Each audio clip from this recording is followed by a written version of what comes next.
আরজি করের মহিলা চিকিৎসক খুনের ঘটনায় এবারে প্রতিবাদের সুরে গান বেঁধে ফেললেন মালদার ঐতিহ্যবাহী গম্ভীরা দল। মালদার কুতুবপুর গম্ভীরা দল ইতিমধ্যেই নিজের প্রতিবাদের কথা নিজেদের কণ্ঠেই গাইছেন।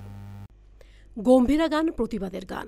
ব্রিটিশ আমলেও ব্রিটিশ সরকারের বিরুদ্ধে তাদের প্রতিবাদের গান যেমন ইতিহাস সাক্ষী রয়েছে, ঠিক বর্তমান সময়ের বাস্তব ঘটনার মধ্যে দিয়েও তাদের প্রতিবাদের গান আজও শিল্পীরা করে যাচ্ছে। 84 বছর ধরে এই কুতুবপুর গম্ভীরা দল তাদের প্রতিবাদের গান গেয়ে যাচ্ছে। রাজ্য সরকার বা কেন্দ্রীয় সরকার কোনো সরকারের কাছ থেকেই তারা কোনোদিনই পুরস্কৃত হননি। রাজ্য, দেশ, এমনকি বিদেশের মাটিতেও গম্ভীরা গান সুনাম অর্জন করেছে। শিল্পী প্রশান্ত শেঠ, অশোক চক্রবর্তী জানান, গম্ভীরা গান যার অপর নাম হচ্ছে প্রতিবাদী গান।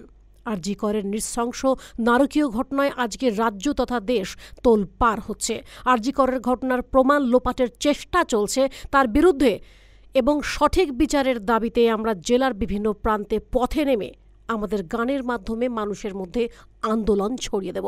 সোমবার থেকেই আমাদের এই গান জেলার নাগরিকদের মধ্যে অনুষ্ঠানের মধ্যে দিয়ে আমরা পরিবেশন করব।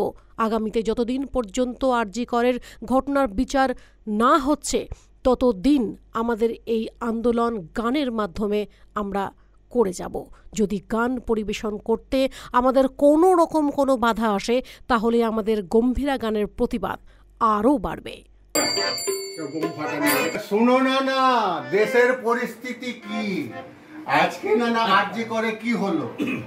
আরজি করে যে ডাক্তাররা আমাদের কোভিডের সময় আমাদের সেবা করে কত মানুষকে সুস্থ করেছে, বাঁচিয়েছে, আর সেই মহিলা ডাক্তারকে একদম যাকে বলে নারকীয় অত্যাচার করে তুমি তোকে দেখতে পাও না। নানা আজ বিশ্বব্যাপী যখন আন্দোলন শুরু হয়েছে, সেই আন্দোলন আমরাও আছি।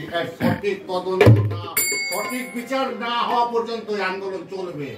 কোনো মতে কেউ আটকাতে পারবে না। যত চেষ্টা করো না, বলো শুরু কর।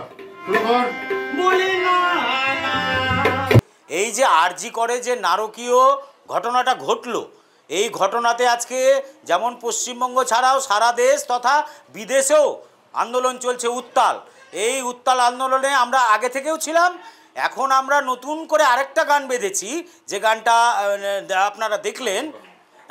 সেই গানটা বেঁধে নিয়ে আমরা আরজি করের এই যে ঘটনার প্রতিবাদে আমরা মানুষকে আরও জাগরিত, আরও সোচ্চার করার জন্য, আমরাও এটাতে সামিল হওয়ার জন্য আমরা এখানে গান বেঁধে রিহার্সাল করে আমরা কাল থেকেই আমরা ময়দানে নেমে যাচ্ছি। অলিতে গলিতে চারিদিকে আমরা এটাকে ছড়িয়ে দিতে চাই, যাতে আন্দোলন আরও তীব্র থেকে তীব্র হোক। যতদিন না নির্যাতিতার আসল দোষী শাস্তি পাচ্ছে, ততদিন যেমন এই আন্দোলন থামছে না, আমাদেরও গান থামবে না। মালদা টুডে।